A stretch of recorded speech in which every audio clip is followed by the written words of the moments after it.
Thank you so much, Robin, and thanks to our friends at the Elliott School for organizing this. Again, my name is Kurt Volker.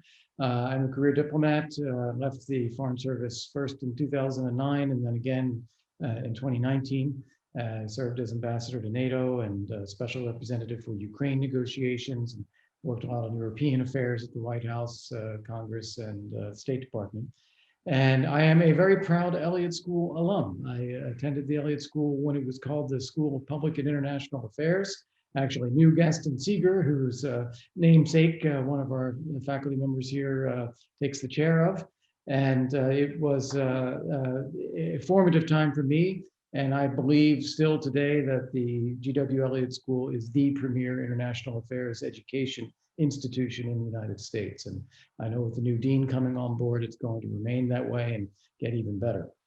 I am delighted that we have this conversation teed up today at the early days of the Biden administration to talk about what can be expected both from the world that the Biden administration will confront, and also what we can expect from the Biden administration in dealing with it. And to address this, we have three distinguished faculty members from the Elliott School. I'll introduce them in the order that we will proceed here. First is Dr. David Shambaugh, who is the Gaston Seeger Professor of Asian Studies, Political and International Affairs, and Director of the China Policy Program at the Elliott School. Next will be Dr. Kimberly Morgan, a professor of political science and international affairs who has significant expertise in Europe. And lastly, we'll have Dr. Marc Lynch, who is a professor of political science and international affairs and director of the Project on Middle East Political Science. February 2nd, of course, was Groundhog Day, but today is Aardvark Day with Marc Lynch, Abu Aardvark Bagger.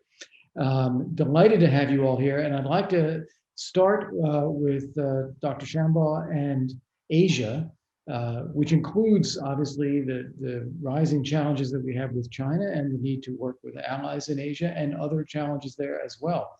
How do you see the challenges emerging in Asia and that will confront the Biden administration, and what do you expect from them?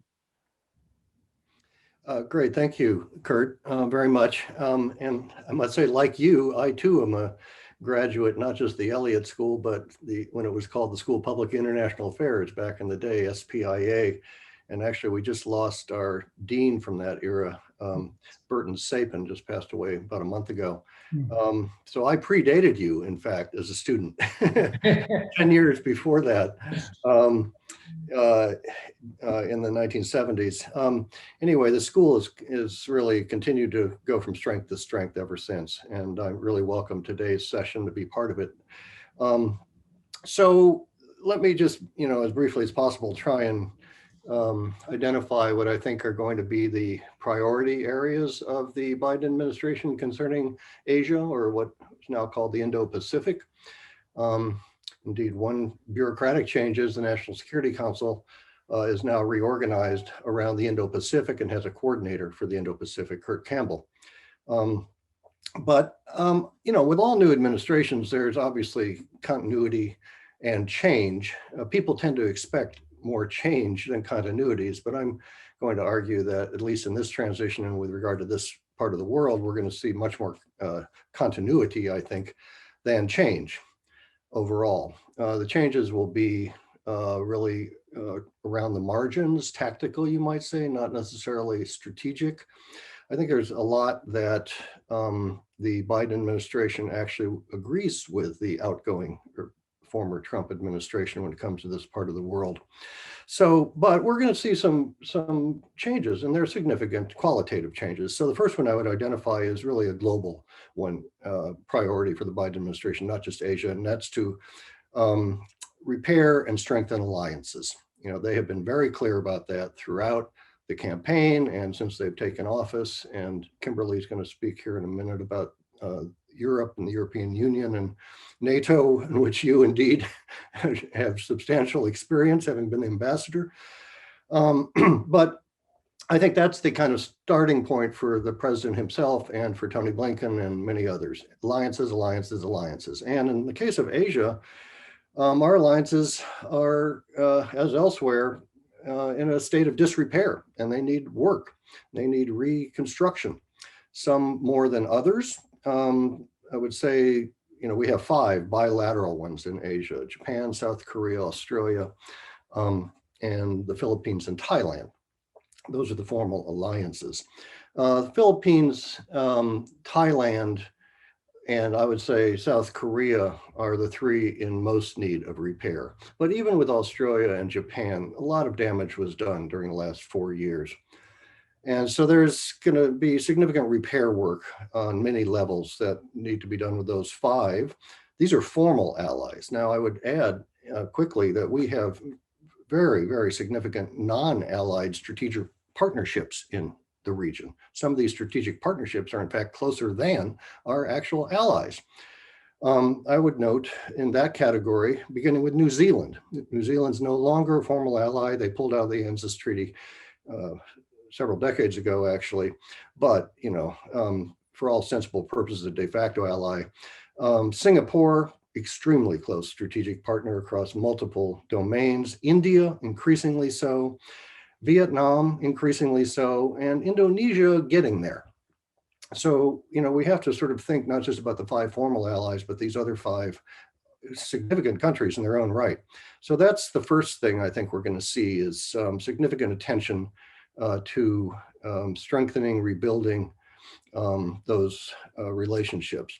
I'm not going to say that Asia is going to be the #1 regional priority in the world. I would frankly expect, and I'd be interested in what Kimberly thinks about this, I think Europe is going to return to be the #1 strategic priority of the Biden administration.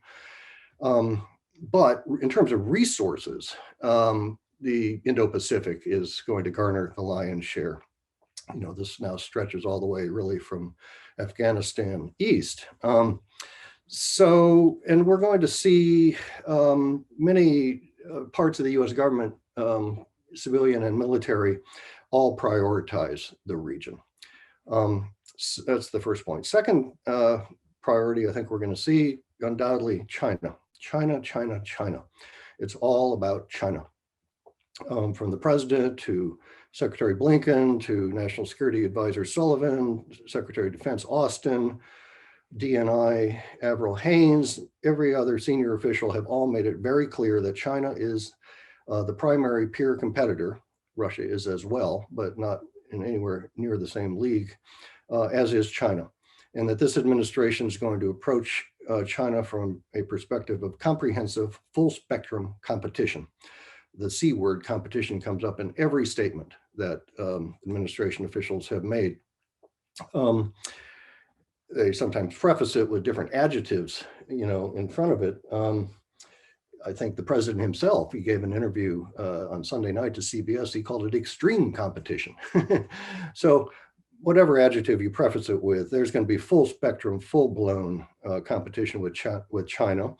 But that has implications for how to do it at home. That is the responsibility of Susan Rice, frankly.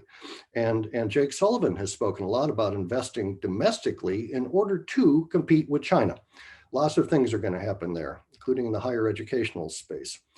Regionally, in the Indo-Pacific region with all these allies I just mentioned, but beyond, and Marc and Kimberly and others can speak, this is a worldwide competition, and we're going to see the US push back against China everywhere from the Western Hemisphere to Europe, to Africa, to the Middle East, and certainly the Indo-Pacific, and in multilateral organizations, the UN and beyond. Linda Thomas Greenfield was pretty clear about that in her confirmation hearings with the UN, but we're going to see we've rejoined, or we're rejoining a number of the regimes we withdrew from, and we're going to push back against China and the Human Rights Council and others. So that's on the competitive side. There is, going to be, they say, some cooperation on very, what you might say, ad hoc issues, namely climate change, trade issues, non-proliferation, pandemics, and possibly the North Korea, DPRK. But the cooperative agenda with China pales in comparison to the competitive agenda. And as I say, it's going to be rather ad hoc. Third priority, I'll just tick off, quickly, is Southeast Asia. Prioritization of the 10 ASEAN countries in Southeast Asia. I could go into that. I've just actually published a book on that very subject. But that's been that's a region of enormous importance, geostrategic, geoeconomic, various ways. And it was somewhat neglected, considerably neglected, I would say, under the Trump administration. You're going to see a reinvigorated, I think, attention to ASEAN. Fourth big thing I would note is to repair the American image and soft power throughout the region, indeed worldwide. Got a lot of work to do there. A lot of damage has been done over the last 4 years. And we have to kind of rebuild the sense of the United States as a dependable and engaged ally. And we have to undertake tough repair work here at home. And that is going to have various international implications. What's going on as we're sitting here right now with the impeachment trial is part of that healing and repair work at home. And others around the world are watching this very carefully. That's a good thing. If we can kind of get our democracy better, if not right, it's going to have multiplier effects, I would argue, in our soft power worldwide. The other thing to say about this administration is pretty clear from hearing Tony Blinken and others. Values is going to be front and center. Allies, values. Those are the two pillars around which the Biden foreign policy is being built, from what I can tell. And they have put that front and center with respect to China. Then last thing I would note, last priority issue, I don't know if it's a priority, but it's certainly an issue, the Korean Peninsula.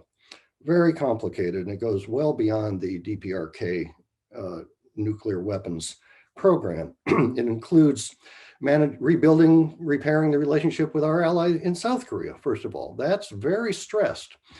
And President Moon has his own ideas about how to handle the North Korea issue. He wants a lot more autonomy and agency than I think Washington would like to give him. He's got about 1 year left in office, I think. So this is not just about North Korea and about nukes. It's actually about managing the alliance with the ROK. It's about the ROK's relationships with China on the one side, which are hot and cold, but usually quite warm, too warm perhaps for American comfort. And they're on the other side with Japan, extremely cold. That's not good from an American standpoint. The dysfunctionality of the South Korean-Japan relationship. So then you get to North Korea and you've got the nuclear weapons issue. Obviously, one thing I don't think you're going to see is re-engagement of Kim 3.0 by the President of the United States, as we've just been through. That's not on the cards, I don't think. But how they're going to approach the nuclear issue, unclear. There's a full policy review that's just been initiated, I know. It's going to take several months.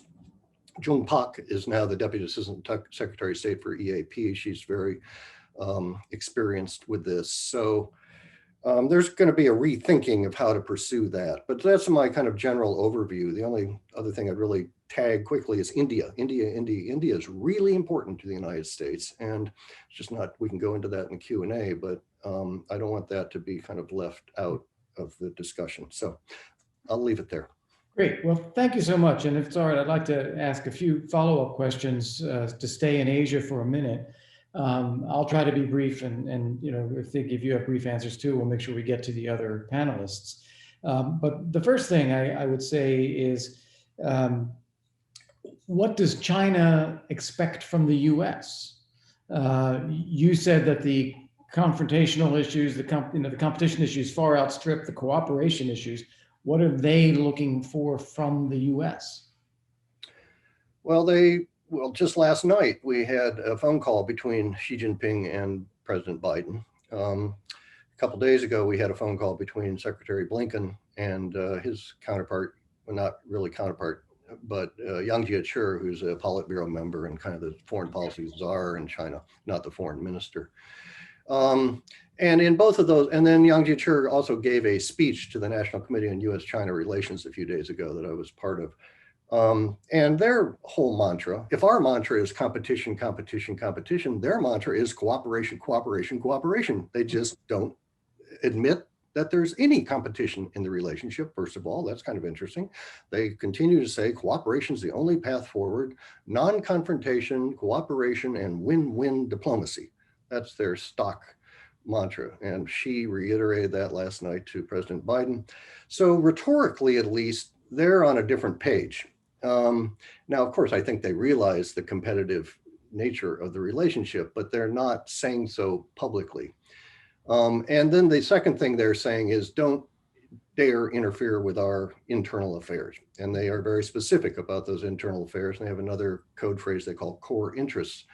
But they've been very specific, including last night, Xinjiang, Tibet, Hong Kong, off limits. Taiwan, of course, they consider to be theirs. That should be off limits. They seem to put that in a slightly separate category. But they say, America, these are red lines. Yang Jiechi said, these are red lines. Do not cross them, United States. We can cooperate on other areas, but don't you comment on, much less do anything about, whether it's sanctioning officials or boycotting goods or anything with Taiwan, with Taiwan, but particularly Hong Kong, Tibet, Xinjiang. So the two countries are really on totally different tracks. And the place of values in the Biden foreign policy strikes me that this is I don't know if it's a train wreck, but there's going to be a collision over this question of their internal affairs and what we have to say about it. That's coming up. Yeah. So it's the Chinese version of Teddy Roosevelt, speaking softly but carrying a big stick. Right. Do you have a name? I'm very curious what will emerge here. We had for 15 plus years a name for our China policy of responsible stakeholder, hoping that that would become the way of working with China. What's this policy going to be called? I would hope that it's called managed competition. And that actually is the title of a new article by Kevin Rudd in the current issue of Foreign Affairs that's just come out. But it's a term I've been using, and I've tried to coin it over the last 6 months, because it's not just a question of competing with China. It's a matter, very importantly, of managing it so it doesn't become a hot war. So we don't have conflict. There's a distinction here between competition and conflict, and there's a distinction between competition and confrontation. But we don't want a hot war, and the relationship has that danger. And so I think we need to kind of go back to Cold War 1.0, open up that toolbox during the détente period, look at some of the confidence building measures that we engaged in, take another look at the Helsinki Act, look at the INF arms control treaties, look at a whole lot of things that we did with the Soviets to buffer, kind of contain, it's a different use of the word containment, but keep the Cold War from becoming hot. We succeeded. This one can, and there are debates whether we're in a new Cold War. I have to think, yes, we are. But I think we've got to go back, and because in the US-China relationship, we don't have any of those mechanisms that we had in place with the Soviets in place today with China. So that's really job one. In addition to getting on with competition, is to sit down with the Chinese and try and work out a number of mechanisms so that if there's a military accident in the air, at sea, or a number of other issues, that there are some rules of the road to keep that relationship from escalating and becoming actually conflictual. So managed competition would be my vote. We'll see what the White House and the administration comes up with. They use comprehensive competition, they use other terms, but I think we've got to pay attention to buffering this competition at the same time that we push on with it. Final question before we turn to Dr. Morgan. You talking about hot war. I count at least 5 people who have a claim to be in charge of China policy. Jake Sullivan, the National Security Advisor, Tony Blinken, Secretary of State, Kurt Campbell, the Coordinator for Indo-Pacific, Susan Rice, Domestic Policy Coordinator. I'm sure I've left out somebody there too. John Kerry, Climate Change Czar. So do you think who do you think is in charge here, or is this a good team that will all work smoothly together? Well, it's a team that's not fully in place yet. State Department in particular has not been staffed out or staffed up. We have 2 China people on the policy planning staff now, but we don't have the other appointments in EAP in place yet. The Defense Department is pretty fully identified, staffed out, very experienced people. NSC, Kurt is, as you say, the coordinator for the Indo-Pacific.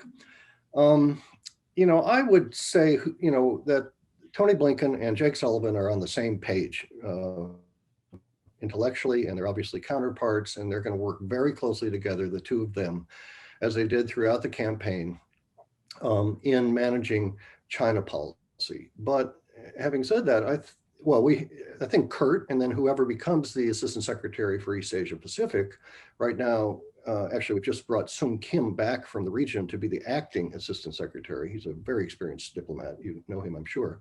Been our ambassador in South Korea, Philippines, and most recently in Indonesia.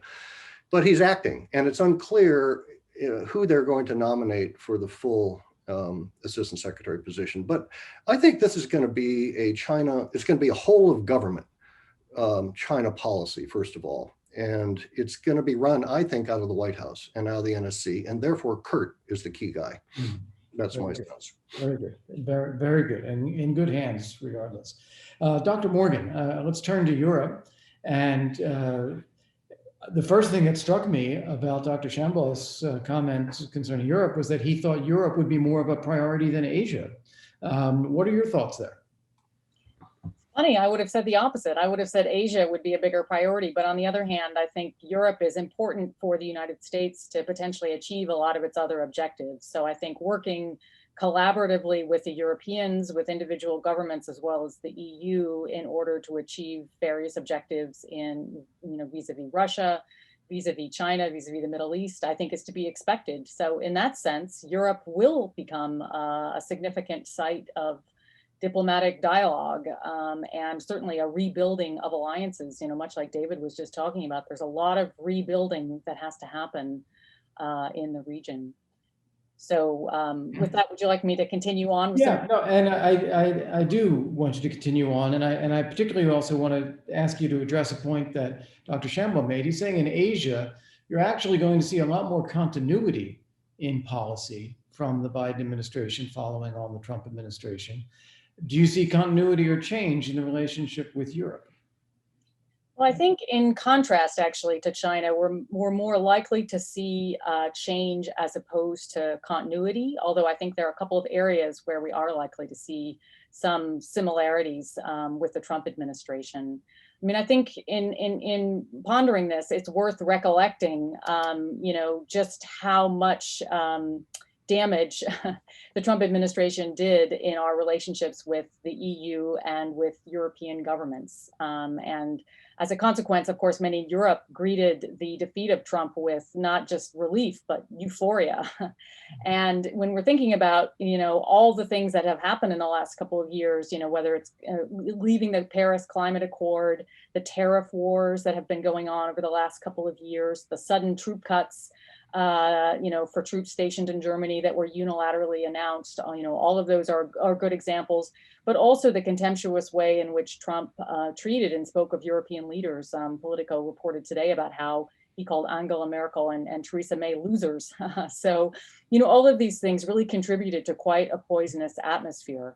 And so it's not surprising then that this new administration, the Biden administration, is already making a sharp about face, with the Trump administration, not just in terms of rhetoric, but also some concrete stances. And we've seen that already with what I would call sort of low-hanging fruit, starting the process of rejoining the Paris Agreement, and limiting global warming, announced that right away, rejoining the WHO, freezing that proposed troop cut in Germany so that can be evaluated. All of those, immediate steps taken, within a couple of days or even, a few weeks of the administration, accompanied by a much more solicitous rhetoric vis-a-vis governments and the EU.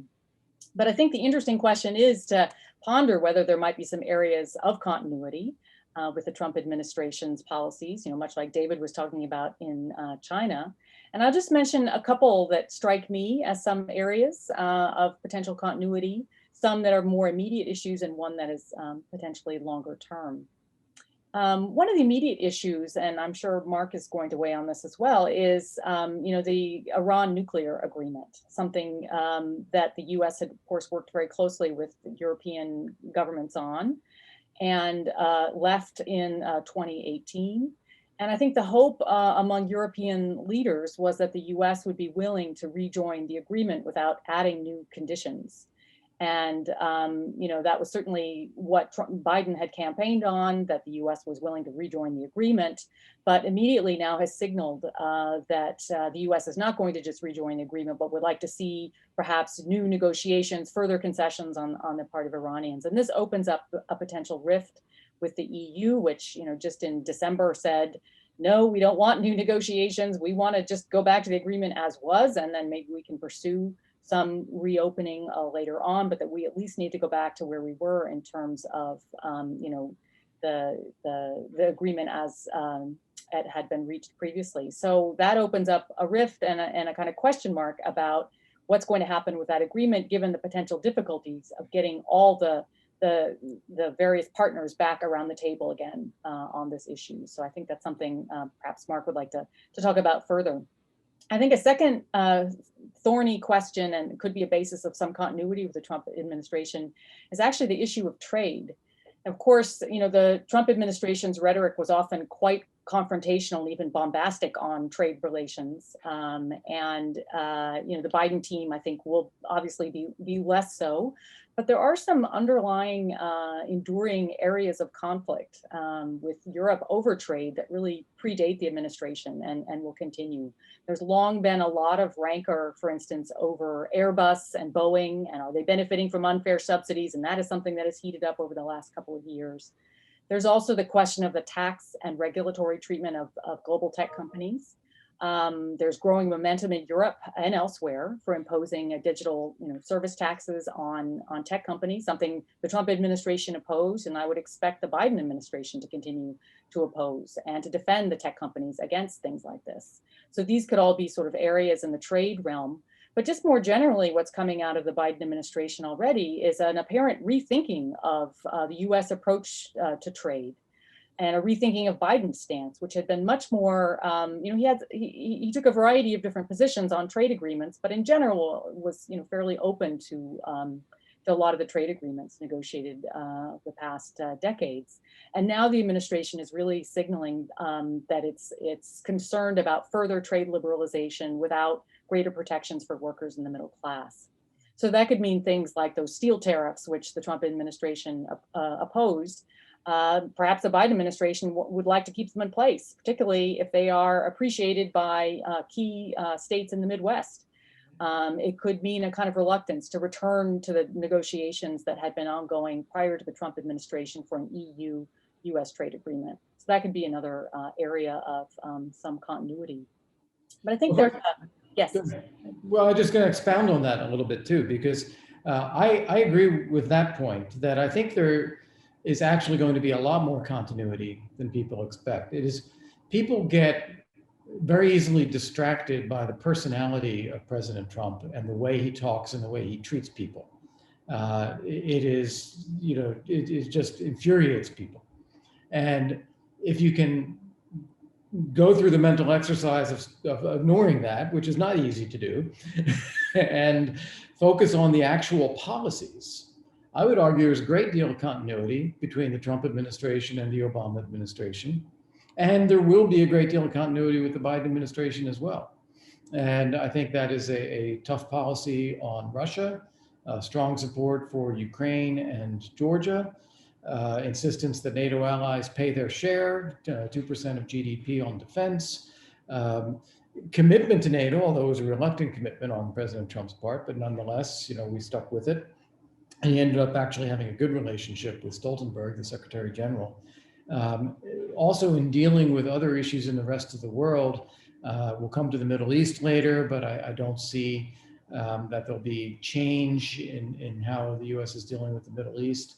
I think the reluctance of the US to continue operations in Afghanistan or Syria, but nonetheless the likelihood that it will continue to do so anyway, I think I see a lot of continuity there. So that's just a take on that. And I agree with you on the trade points as well. Traditionally, it was the Republicans before Trump who had been championing liberalism in trade, Democrats not so much. President Obama was always a little, yes, but, and President Trump went to the same political space as Obama, but just more aggressively and more vulgarly to say, no, we're going to bash things on trade. And I think it's going to be very hard to not start from where the Trump administration has left off. So that's just a lot of other examples. And I guess I would ask you to comment on that and say, where did I go too far? No, I think you raise a good point about how, beyond the bluster, there was a lot of continuity in terms of policy. One area that I would kind of think about sort of in the future, though, is that, even though it was a lot of bluster and it was a lot of tough rhetoric and a lot of insults coming in sometimes directly from Trump, towards various European leaders, I think we might wonder about if there's not a kind of shift on the European side in their perspective on the United States after having gone through, this last administration. And I say that based on what I've seen both in public opinion data in European countries about the United States and also in the kind of elite discourse, that there's a decline in trust. There's a decline in confidence, and it's a decline in confidence not based on the specific person in office, but about the US political system as a whole. So Trump is out, but Trumpism is not out. Populism is not in the White House right now, right-wing populism, but it could very well be again. And so I think there's a kind of fear on the European side that the US is not the partner that they might like. Now, I don't want to exaggerate how tight the partnership always was. There are always rifts, there's always tensions. But I think what you see more and more is a discussion on the European side that is reflected in popular understandings of the US, as well as what politicians are saying, a kind of sense like we need to go it alone. We need to kind of find ways to be more unified and move forward on issues. And if that means stepping apart from the US in the issues with China, then so be it. Or if it means taking a different stance vis-a-vis Russia, well, then we'd like to be able to do that. Now, we'll see in practice. It's a sort of the European strive for unity and foreign policy is always a work in progress. But I do see a lot of discussion about that right now, and it's something I'll be interested to watch over the next. So that's fascinating. So we have Teddy Roosevelt in China, and we have Europe first in Europe. I have a couple of questions on that because I think you make an excellent point that there is so much talk about the Biden administration sort of readjusting the tone of our engagement with our allies in Europe. But you're making the point that our allies may actually not be in the same place as the United States, even under that tone. The one that really comes to mind is China, where I think Germany and Italy and France, Central and Eastern Europe, they seem much more open to the engagement with China and less concerned about China's geostrategic ambitions or 5G or tech than the US does. Do you think the US and Europe can come to a common approach to China? I'm a little skeptical, actually. I mean, I do think that European countries have their own interests here, and Germany is a great example. I mean, Germany has really important economic relationships with China. I mean, a lot of people would say that the boom in the German economy over the last 15 years is very much tied to its relationship with China, to its exports of, of machine tools and other components of manufacturing processes. But also similarly, as you mentioned, Italy has important commercial relationships. And of course, there's also been efforts by China to build relationships with Central and Eastern European countries, which they've had some success in. So in all those areas, you can imagine a kind of divergence of perspective that I think could be meaningful. Final question before we turn to Professor Lynch. What are you expecting from the Biden administration on policy toward Russia? And to frame that up, every president that I worked for started with the desire to have a good relationship with Russia.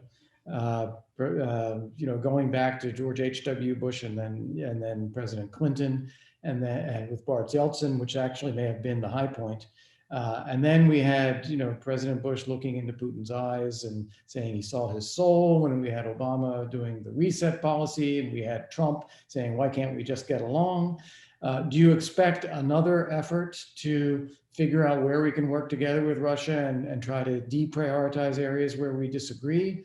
Or do you expect kind of the the tough-minded approach to Russia and less cooperation, such as we've had at the end of all of those administrations that I mentioned?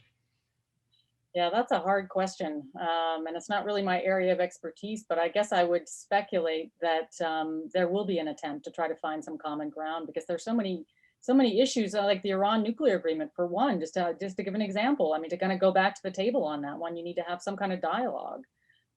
So I think, the tough rhetoric, which sort of plays well in some ways as a contrast with Trump in domestic politics in the US, to kind of show, hey, we're being tough, may not make sense when there are real issues on the table where a negotiation and dialogue is going to make a lot more sense. Yeah, very interesting. All right, let's turn to the Middle East and Iran and other topics too. And Dr. Lynch, I think what I see looking at the end of 4 years of the Trump administration now, there's actually been a very substantial realignment in the Middle East. Instead of it being Arab states aligned against Israel as the defining feature, it's now Arab states with Israel aligned against Iran. And you see this through the Abraham Accords, the diplomatic relations between Israel and Bahrain, the UAE, Morocco, and what had been a revival of a strategic alliance with Saudi Arabia, which helped facilitate all of those other things, moving the embassy to Jerusalem. What changes under the Biden administration, and what doesn't change? Yeah, that's a great question, Kurt. And I guess what I would say is that, in contrast to David and Kimberly looking at their regions, here I think change is going to outweigh continuity. I mean, as you know, the whole Biden team, these are very experienced people, and a lot of them worked in the Middle East, and they remember the way things went during the Obama years when they were working on these issues. They have things that they want to correct, like they've thought about the problems that they had and mistakes they made, and they want to get those right this time. But they also, I think correctly, that Trump came in and just basically capriciously trashed a lot of their accomplishments for no particular reason, and to no real gain. And so the sense that I get talking to and looking at the Biden team on the Middle East is that they're trying to move as quickly as possible to kind of clear away the low-hanging fruit, like Kimberly talked about, just like clear away as much of the garbage as possible in order to get to the really serious issues. And so you saw the Muslim ban, the delisting of the Houthis in Yemen. These are just clearing away as much as they can. But once they've done that, then they have to really confront this whole range of issues. And as much as they want to change, and here I do agree with David and Kimberly, and I think with everybody who looks at international affairs, once you clear away the bad policies, you still have to confront really difficult realities. And so I think it's going to be harder for them to change some things that they would want. I mean, let me run through real quick. So clearly, top priority, number one priority is the Iran and the nuclear deal. I mean, this is something which everyone from the top down, from Biden on down, has made it very clear that this is the number one priority. And I think that the people in the region, the allies in the region, they understand that.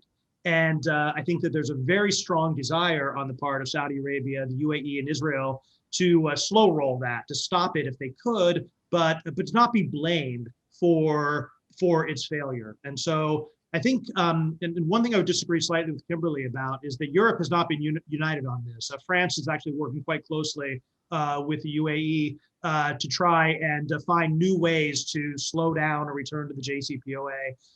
They want the regional allies to have a seat at the table, and they're pushing for the grand bargain approach. My general sense, and I don't know this is obviously being debated internally right now, and they're trying to hash this out. And a lot of what we're seeing in the media are kind of attempts to kind of ring it in and to try and get kind of frame the debate in favorable ways. I don't think we know what's going to happen yet. But, they did appoint Rob Malley as the Iran envoy, and Rob and his crisis group have a pretty clear set of prescriptions in their recent writing. And I think that the idea of getting back to the JCPOA along the terms that the Europeans are talking about is probably the approach that he would like to go for, with the followed up by the subsequent negotiations. I think this is a tactical disagreement with huge strategic consequences. I think any attempt to expand the number of players at the negotiating table, to renegotiate the JCPOA, to make it contingent on ballistic missile regional activities, means that there's not going to be a return to the JCPOA. Iran is simply going to say no. Given what they know about the United States now, that every 4 years, all commitments go out, go into the garbage can. They have no reason to believe anything the United States does anymore. I think their gamble very well might be that if they don't get a return to exactly what the JCPO was, compliance for compliance, then they might prefer to remain outside of it. And in that case, Biden's going to be placed in quite a bind. And so I think that there's so many spoilers and risks attached to this. Nobody thinks it's going to be easy. Iran doesn't just want a return for compliance for compliance. They want the sanctions lifted and compensation. And the Trump team, the one thing they were very, very good at was designing this complex layer of sanctions working across all different levels. Some of them Biden can simply lift by executive action. Many of them he can't. And so it's going to be a real thorny problem there. So a lot of people have the temptation to use all of the maximum pressure sanctions as leverage, and I think that there's a sizable constituency pushing for that. But I think it's instructive to look at what Biden did with the Houthi terrorist designation. A lot of people wanted him to use that as leverage as well. And he simply threw it away. He said, look, we don't need this, we don't want it, and we're ready to move on to the actual negotiations. And I think I'm actually more inclined to think we might see that with this administration than many other people expect. Next big priority might surprise a lot of people, Yemen. I don't think many people expected that Biden was going to come in. One of the only things in the Middle East that he mentioned in that first speech. There's been some really dramatic moves on Yemen, not just the Houthi thing, but ending support for the Saudi offensive campaign, appointing a new Yemen coordinator. They take this very seriously, wanting to end this war. And I think this is rooted in just real frustration. I think that a number of people there regret what the administration did in 2015, where they essentially gave tacit support to the Saudi Emirati intervention in exchange for them staying quiet on the JCPOA. And I think that there's a real feeling this isn't one that can blame on Trump. This is one that it's on them. And I think there's a real feeling like, the unbelievable humanitarian suffering of Yemenis is something that they kind of want to take responsibility for and clean up. And so I think that you're going to continue to see that level of investment on Yemen. But that then leads to the third big thing. And this is where I would say that there's the biggest difference between what David and Kimberly are talking about, where in the other regions, the problem was that Trump trashed all these alliances. In the Middle East, the alliances are the problem. And the Biden people feel that keenly. This was the one region of the world where our regional allies loved what Trump was doing. He gave Israel a complete pass, green light to act in the West Bank, worked very closely with Saudi Arabia and the UAE. They agreed on their diagnosis of the Iran problem, maximum pressure, everything else. And so I think what we're heading back to is Biden, like Obama, is going to experience the allies as the major problem. And I think that, again, what you're seeing is their attempt to not fall into the same trap that Obama did of having this be kind of low intensity warfare with their own allies. And so it's been very interesting. The UAE has acted preemptively to try and remove the Trump stain. That's a big part of what the Abraham Accords were about, of basically trying to get back into Washington's good graces. And the Saudis have released some political prisoners. They're like, it wouldn't surprise me a bit if they end up joining the Abraham Accords at some point as anything to get back into Washington's good graces. But it's really telling that Biden and Blinken have made a whole bunch of phone calls. But you know who they haven't called? The Saudis. They haven't called Egypt. They haven't called Netanyahu.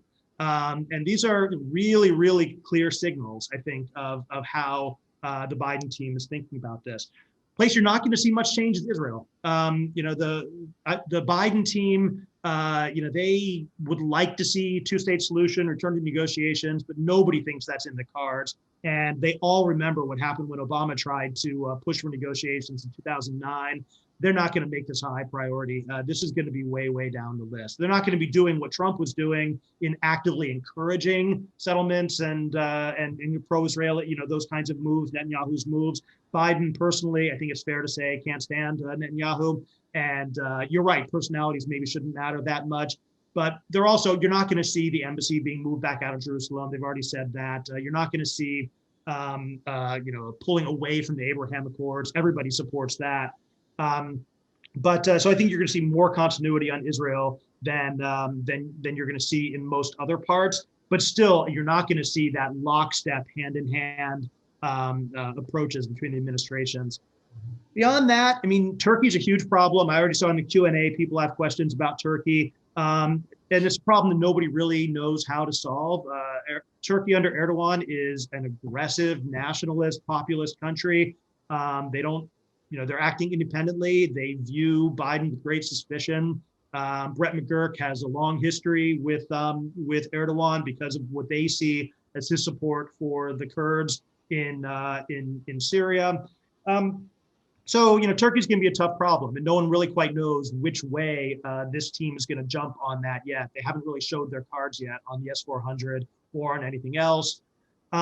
Syria, Iraq, again, not really clear. I expect to probably be a slowdown of the troop withdrawals out of Iraq. I think the people there don't want to be trapped in endless wars and occupations, but they also kind of feel like the intervention against ISIS was a success, and they don't want to throw that away by a too quick withdrawal. So I think you'll probably see a slowdown of the troop withdrawals out of Iraq. And then, I wish that I could be as optimistic about the values thing as David is. I do think that we are seeing some very, very impressive statements about the Saudi dissidents and Egypt and that sort of thing. And there have been some preemptive moves to release some political prisoners by the Saudis. But generally speaking, I think this is going to end up being more verbal than anything else. I don't see this it never has been a big thing in the Middle East, and I doubt it will be now. I think that like every president, here's going back to your, Kurt, I'll end where you began. Every president comes in wanting to get out of the Middle East and focus on Asia, and every president ends up spending all of his time on the Middle East. And I expect that that's probably going to happen again. Yeah, that's Chinese waiting game plays out there. The China thing, by the way, is huge. I think that no one in the Middle East is quite prepared for what a real US-China confrontation would mean for the Middle East, given how heavily dependent and invested China is in the Gulf. They've consistently underperformed in terms of having a military political presence commensurate with their interests. And I don't know how much longer that can last if they're serious about this managed confrontation containment that David was talking about. Yeah, well, great. Thank you so much. I'd like to drill in on just a couple issues, and then I will turn it to going over some of the Q&A that the participants, the audience has. I would ask people to use the Q&A function rather than the chat function. It's just going to be easier to look in one place. So please put your questions into the Q&A area. And the first one I want to ask about is on Iran. You went into some detail about the approach to getting the JCPOA back in place. But my question is just somewhat technical and somewhat political. Isn't Iran already now well beyond the limitations established in the JCPOA? So they're already, you can't call it a violation because we stepped out of it, but they're well beyond it. Would anyone agree to them pocketing all of those steps and still having a new agreement? Or wouldn't it have to be that they have to unwind? I think the expectation is they'd have to unwind. They'd have to, they've made the advances in uranium enrichment and very ostentatiously and publicly. They're not trying to hide this. And so, yeah, I mean, if in exchange for US return to the JCPOA and sanctions relief, they would have to come back into full compliance. I don't think there's any real disagreement about that. You think they really would do that? That's a big question. They believe that they are entitled to compensation for the economic damage and, frankly, the betrayal that they feel from the American side. And so they very well might argue that they don't want to go back into full compliance. But there, I think they would face a fairly united international front. I think that the whole of the P5+1, I think, would be on the same side on that one. And so their game, I mean, the smart game is to try and leverage the disagreements between the United States and the other members of the P5+1 to try and maximize what they get out of this. And so, to the extent that you have unity among the P5+1, that'll be less likely. But I think the biggest problem here is on the flip side of it. As I was saying, it's the France and then the UAE, Saudi, Israeli push to have themselves having a seat at the table, because their position is they don't want to return to the JCPOA. So in a sense, seating them at the table becomes essentially bringing the spoilers in and saying, go ahead and spoil. Yeah. And so that's going to be, on that end. But, the Iranians, I think, are less eager to get back in than one might expect. Yeah. And so I think you're right to raise that as a potentially big issue. And they also want to see the sanctions lifted for real. They don't want promises of sanctions relief. What they were saying, they want inspections. Let me also, you touched on this already, but I want to drill in on it a little bit too. Professor Shambaugh talked about alliances and values being drivers of the Biden policy. Well, those things, as you said, are in exact contradiction when we're talking about the Middle East. Is it alliances or is it values? And your judgment is that usually values are the ones that get tossed overboard, which I could see. But I also want to play it the other way around and say, if we have a snubbing of Saudi Arabia without a phone call, a heavier push on human rights issues, perhaps even, LGBTQ rights with Saudi Arabia, we're never going to agree with them on that. Disagreements over engagement with Iran and trying to push Saudi Arabia to accept that. What can go wrong with a deteriorating US-Saudi relationship as it affects the Middle East? Oh, it's a huge problem. I mean, Saudi Arabia has been the linchpin of the US-led regional order for a very long time. But today's Saudi Arabia is not yesterday's Saudi Arabia. What Mohammed bin Salman has been doing in consolidating power and kind of trying to transform the country, it has both benefits and real problems. I mean, nobody in the Biden team has forgotten Jamal Khashoggi. They don't. That was a pretty incredible thing, and the Yemen war they blame him for, and like stupid things like the blockade of Qatar, which basically fractured the anti-Iran alliance for 3 years. I mean, those things aren't forgotten. But on the flip side, if Mohammed bin Salman is able to pull off comprehensive reform inside of Saudi Arabia and the modernization and everything like that, it becomes a different kind of country and a different kind of actor, and that also creates a different kind of alliance bargain than from what we've had for the last 50 years. And so, certainly, I think the Biden team is looking at Saudi Arabia as a problem as much as a partner. And I think that that's, kind of a big part of the landscape we're looking at for the next 4 years. But I also think that change in Saudi Arabia is happening so rapidly that we don't really know how that's going to manifest, anytime soon. The Saudis are, they claim to be afraid of abandonment. They think that they thought this for a long time, that the U.S. would prefer to have, go back to the 1970s, right, and have Iran, form an alliance with Iran as like the new regional architecture. That's what they thought with the Obama team. But I don't know that they really believe that. I think that that's so far-fetched and fanciful given the current state of affairs. But to the extent that they fear that, it actually does create some leverage. And so there, on the American side, if it's used appropriately. And so there, the sorts of things like the human rights concessions that you're seeing Mohammed bin Salman make right from the start suggest that they understand that as well. With Israel, you're seeing right from the start, they're not changing a thing, and they're pushing right up on Biden, increasing settlements, doing all the usual things that you'd expect Netanyahu to do. The Saudis are not behaving that way. They're behaving like a country which is heavily dependent on the United States still, recognizes they have a problem, and they're making a series of bids to try and find ways to get back into good graces. And so I wouldn't write the alliance off yet.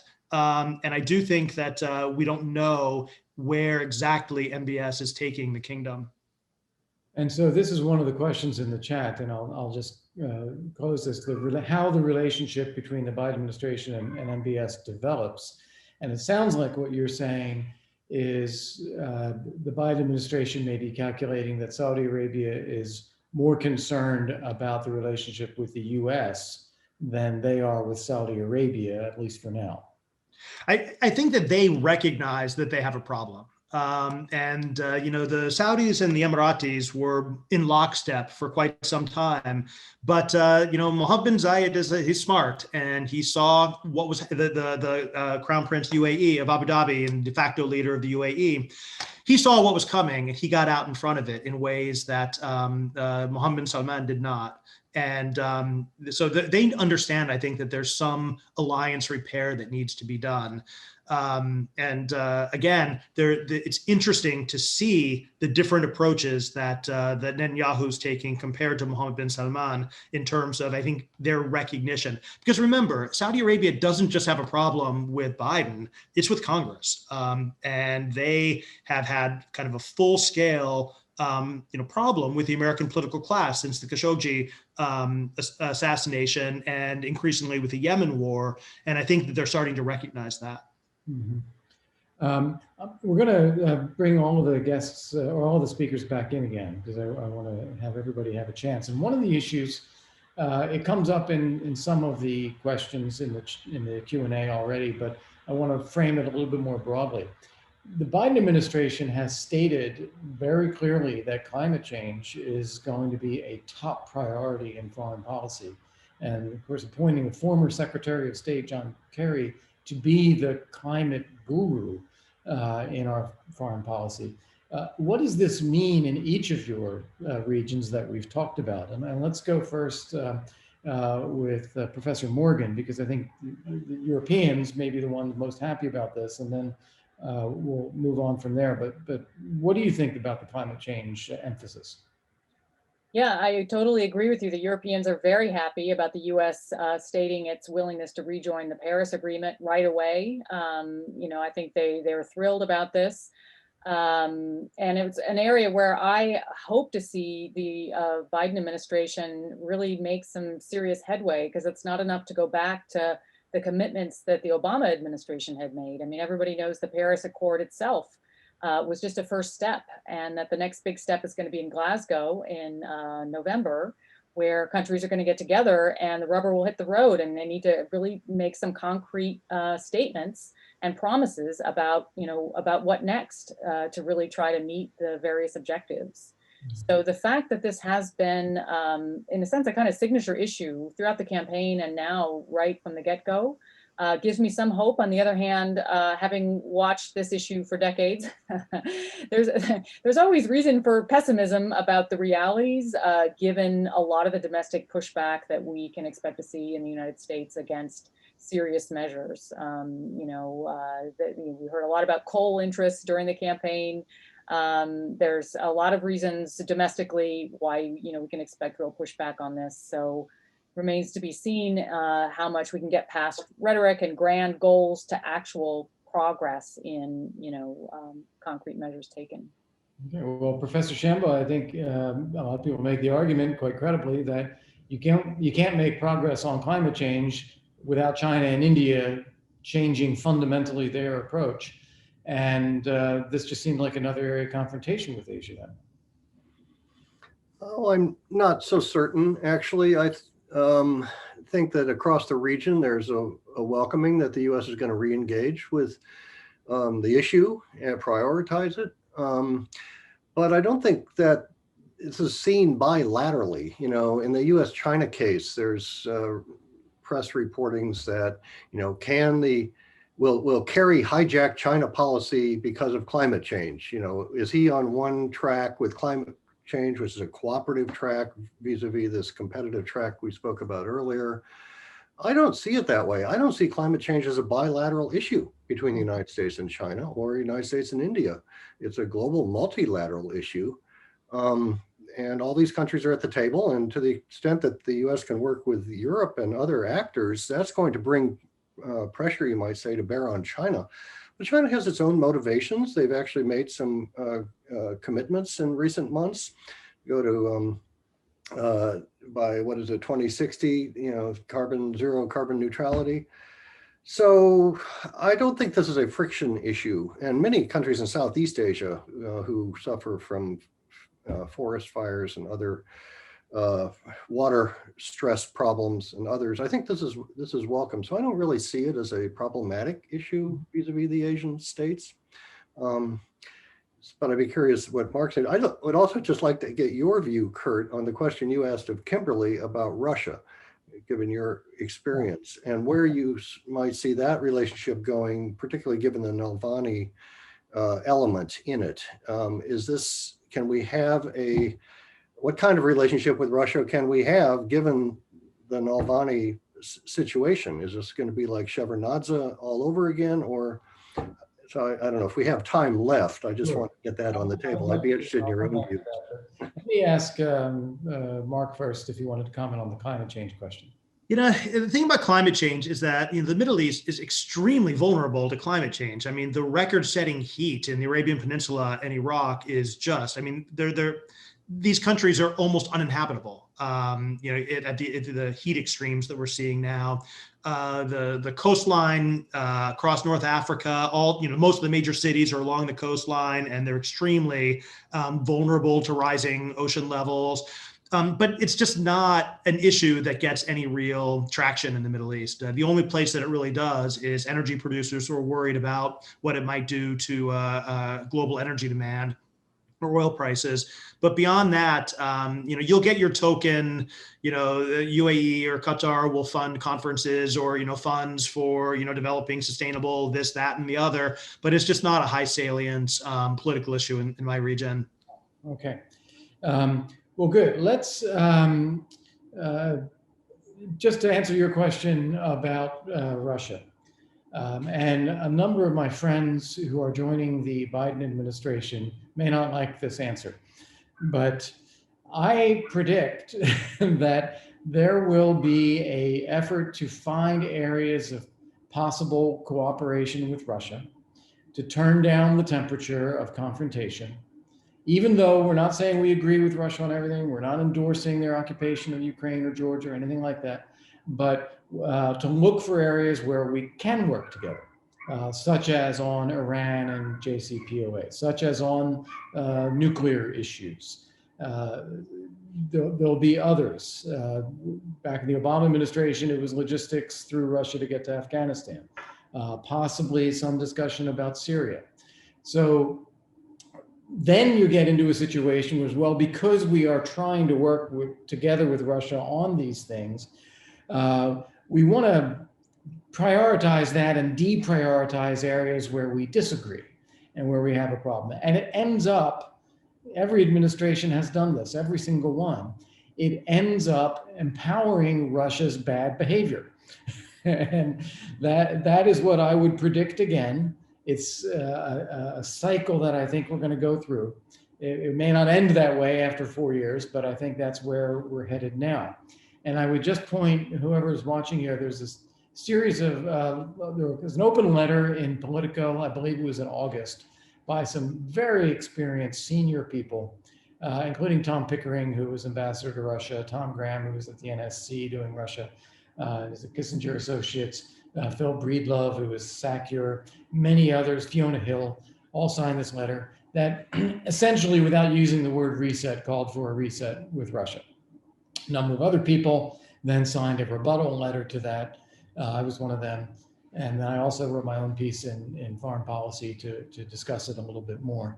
But I unfortunately, I think we are going into a period very similar to where we were at the beginning of every other administration. If I could turn it back to Professor Shambaugh then, because there's an interesting question here.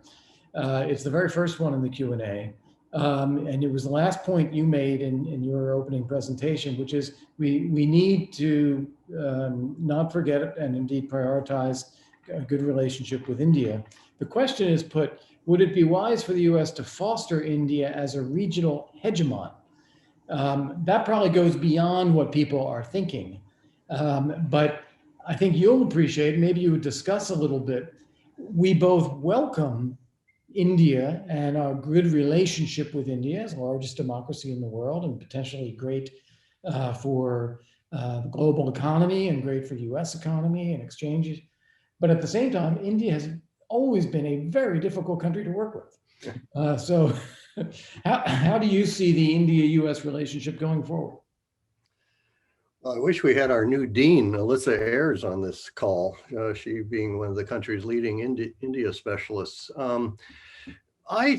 First of all, I've always felt our relationship with India needs to be built on its own merits and not premise it certainly against China or any other third factor. In fact, Rick Enderfirth, who used to be, still is actually on our faculty, and you know, he and I published a joint article on that subject a couple of administrations ago.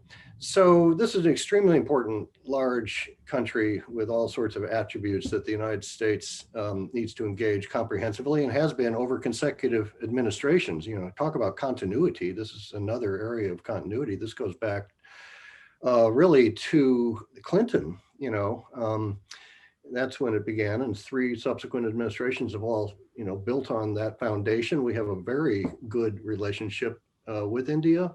Some of Modi's, you know, Hindu nationalist policies are of concern, to be sure. So, you know, that whether, you know, so I think we just have to build the relationship on its own merits. Turning India into some sort of regional hegemon, even in South Asia, which it would like to be, that's not advisable.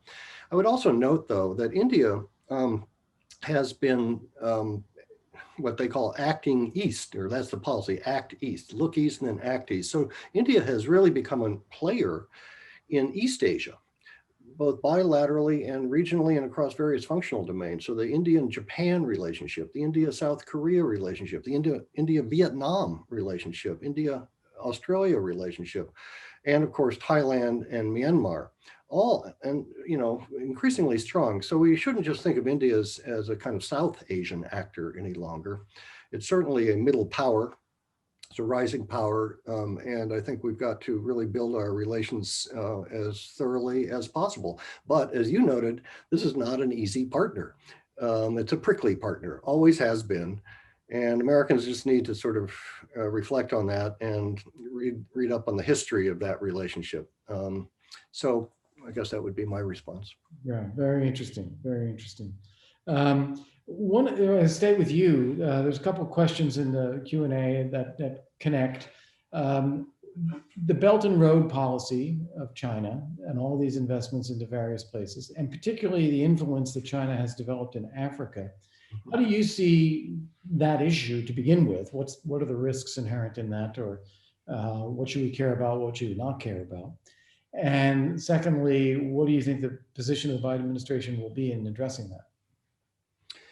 I think BRI is a unprecedented initiative, and it's a work in progress, and it's too early to come to conclusions about it. I'd give it another 3 to 5 years, and we can start drawing some serious conclusions about its successes and failures. I mean, the first thing to note is that many countries welcome the infrastructure and the other components, whether it's a digital BRI or the health BRI. There are different elements to it. It's more than just ports and rails and buildings.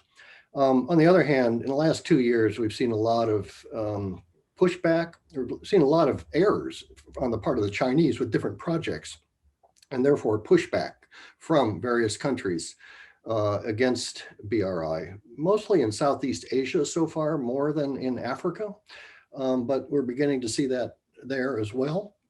So the real question, this is not so much the real question is for China. How are they going to react to the pushbacks? Not so much a question for the United States and for the Biden administration.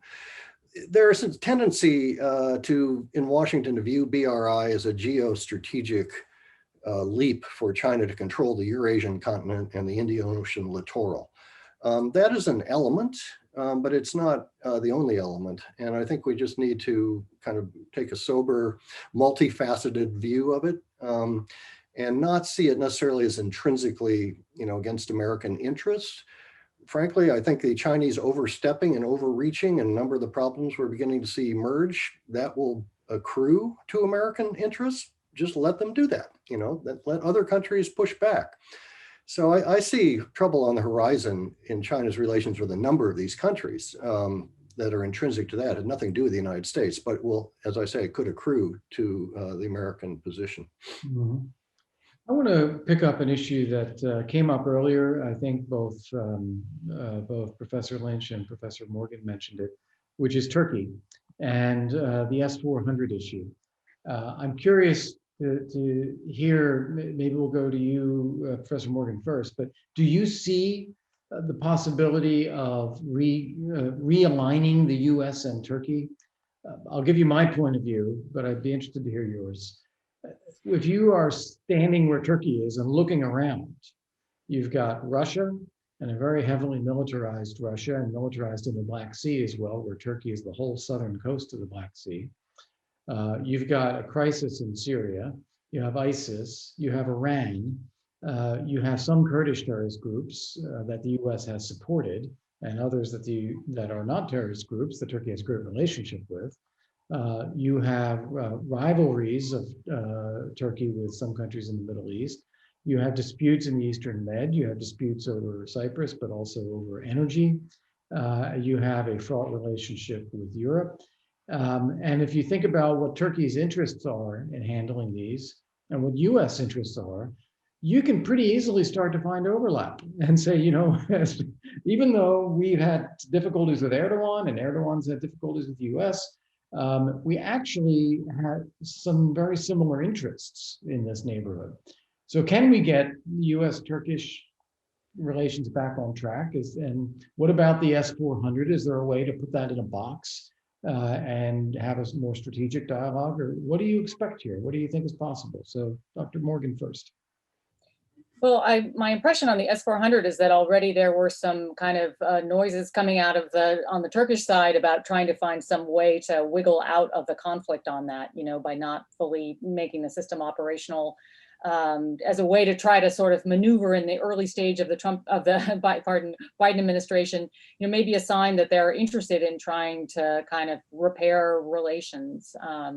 So that could be the kind of thing that the Biden administration could pick up on and try to build. But I think Marc's point earlier about how difficult that regime is worth keeping in mind, how complicated relations are with them. And, you really see a clash between the sort of, focus on values, if indeed that is part of what the Biden administration is pursuing, and a kind of more pragmatic set of relations with that regime, as with many other regimes. So, remains to be seen which of those forces is more significant, the value side or the pragmatic realities. Marc, same question to you.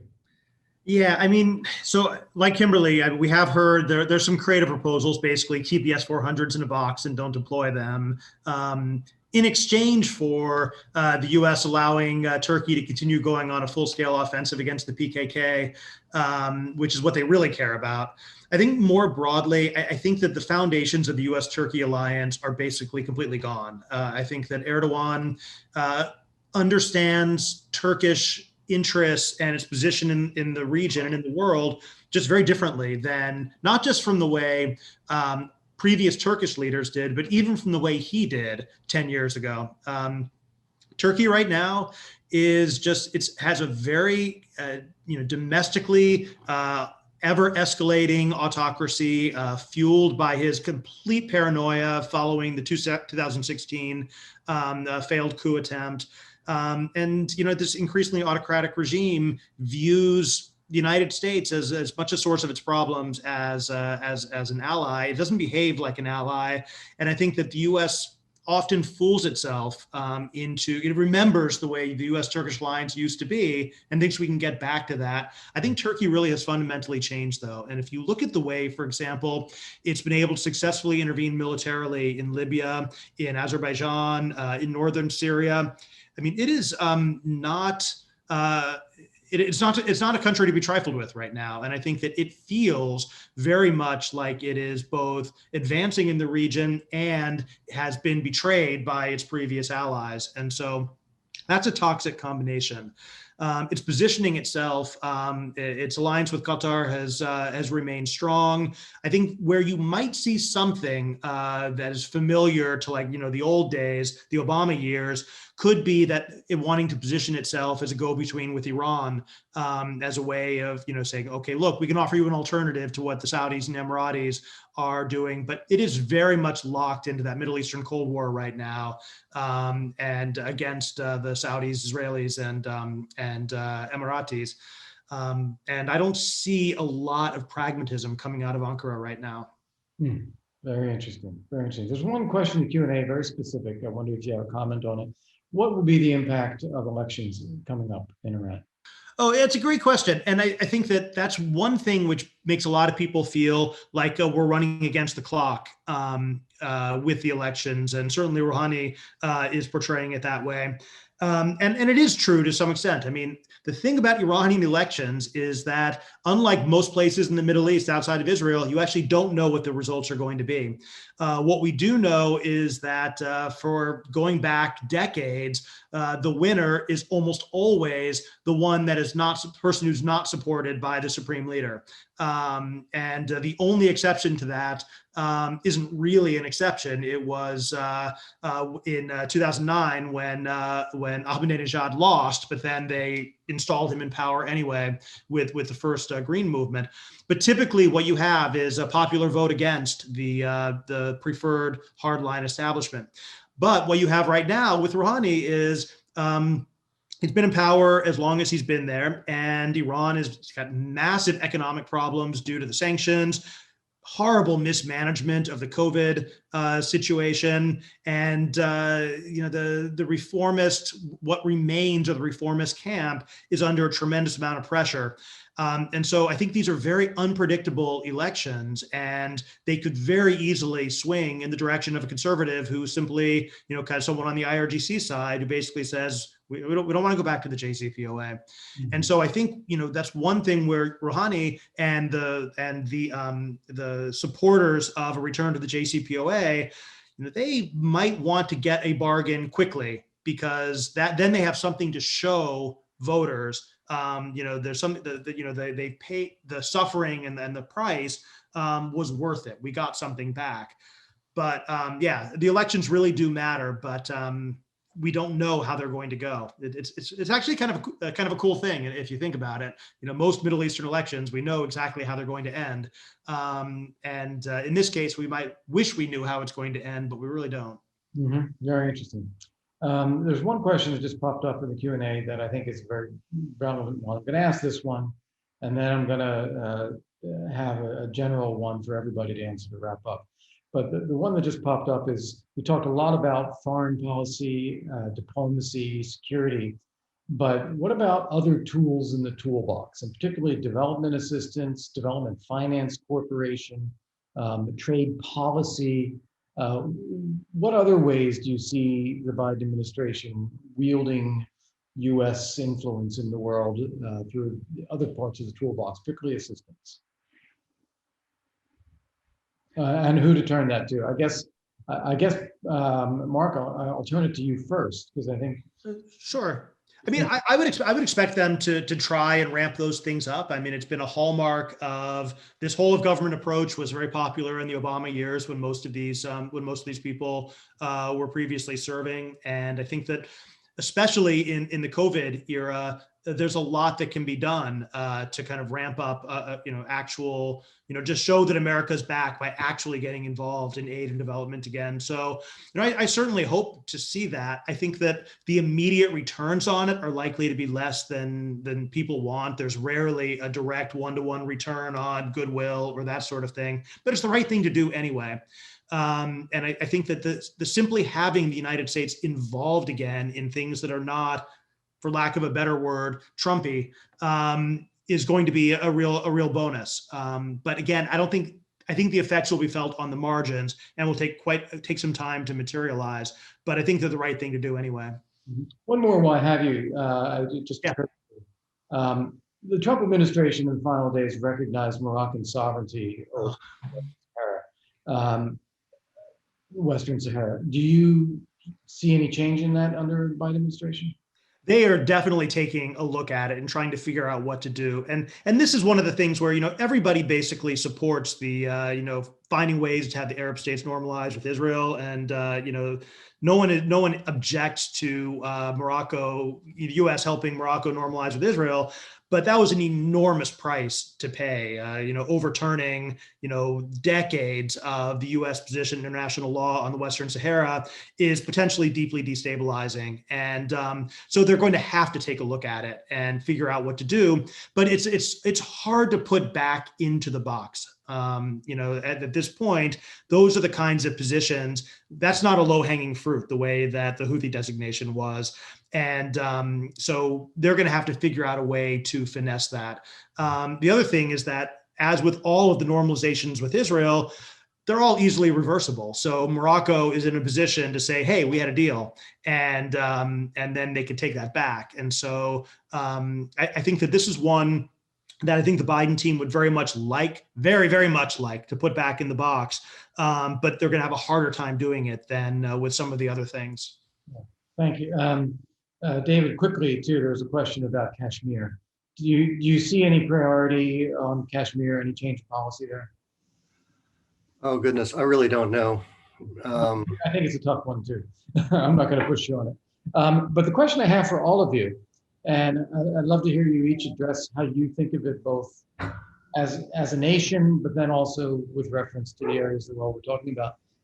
Does the U.S. have the domestic, political, and economic support for a engaged leadership, American foreign policy, addressing all of these issues that we're talking about? Is there a domestic basis for that? Or do we have, between nation building at home, which is Obama's phrase, or America first, do we have enough resistance in the U.S. It's going to be pulling on the administration and really not having us as engaged as this discussion might imply? Professor Morgan, first to you. That's a hard one. I'm thinking about it. I think in some of the areas we've talked about with regard to Europe, a lot of the stuff really is elite politics. It's not the kind of stuff that ordinary people are paying attention to, that becomes part of partisan politics. So, re-engagement with NATO, for instance, I just don't think that's the kind of thing that you have to worry about, what the voters think on that question.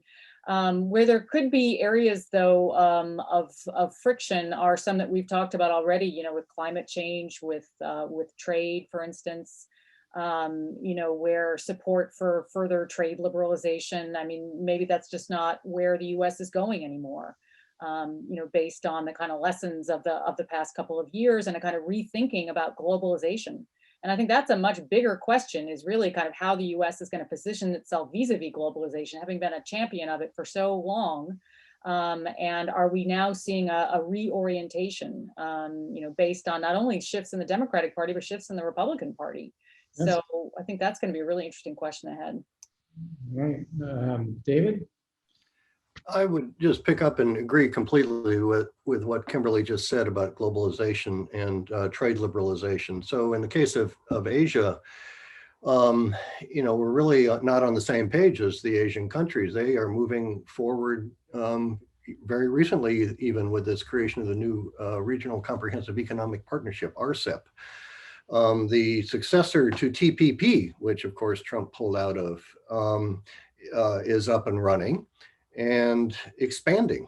And the Chinese have even made it known that they may want to join. So the Asian, what we call the noodle bowl of regional multilateral trade, mainly trade and investment oriented groupings out there, is just growing apace. But I think what Kimberly just said is it's not in sync with the way Americans are thinking about globalization. So that's going to be, I've already had Asian colleagues express concern about that. So that's going to be, I agree with you, Kimberly, that's something to keep our eye on. Though on your question, Kurt, about bipartisanship, at least when it comes to China, it's the one thing Americans seem to agree on, and on both sides of the aisle and on Capitol Hill, I mean, yes, there are in my community of China experts, I have to say there's a cohort of them who really wistfully think about the responsible stakeholder days and the good old cooperation days. And I think they want to turn back the clock. And they not only are highly critical of what the Trump administration did, but I don't think they really recognize the shift in American opinion and thinking about China. Anyway, I just want to flag that not everybody is on the competition train. There are some very respected, some of your former colleagues, in fact, who are not on the competition train, but I would say everybody else is on the competition train. It's just a question of how to manage that. Yeah. Well, I think, but even on both sides of that aisle, whether it's competition or cooperation, they're all the foreign policy elites. And I'm really thinking about the domestic political basis of this. And Marc, you want to give a final comment on this, and we'll have to wrap up. Yeah, I think that the level of political polarization at home is so great that, and I think as we saw in the rest of this conversation, it manifests in the Middle East, I think maybe more than in other regions, like the whiplash policies on Iran and the like. The ramifications of that polarization are real. The one thing which I think is consistent, though, and it's actually quite interesting, is you talk about domestic support for greater engagement. One thing which is pretty clear across 3 presidencies now is this general public disinterest in big new wars. And it's interesting that that's one thing that Obama and Trump both agreed on. And it's actually quite fascinating if you think about it, that Trump did not go to war with Iran when there were so many forces pushing him in that direction. And yet, by all accounts, he wanted to avoid it at any cost because he thought it'd be a political disaster. And, Obama didn't want to go to war. And I think there was public support for that as well. So I think that's an interesting trend. So it's not exactly for more engagement, but maybe for against military costly long-term military interventions seems to be a pretty stable trend that presidencies from very different positions seem to recognize. And in my mind, that's a good thing. Yeah, I agree with you. I agree with you on that. Well, colleagues, this has been a fantastic discussion, very rich, very informative. I got a lot out of it. I'm sure that all the participants did as well. So thank you so much. And let me pitch it back to Robin to close us out. Thank you for this. Thank you very much, everyone. And anyone who didn't get to hear all the talk today, it will be up on our YouTube channel, and we will post it out on our Twitter and our LinkedIn feeds. And thank you again for attending. I really appreciate it. And thank you all panelists, and especially Ambassador Volker for moderating today's event. It's been a pleasure. Thank you all. Have a good evening.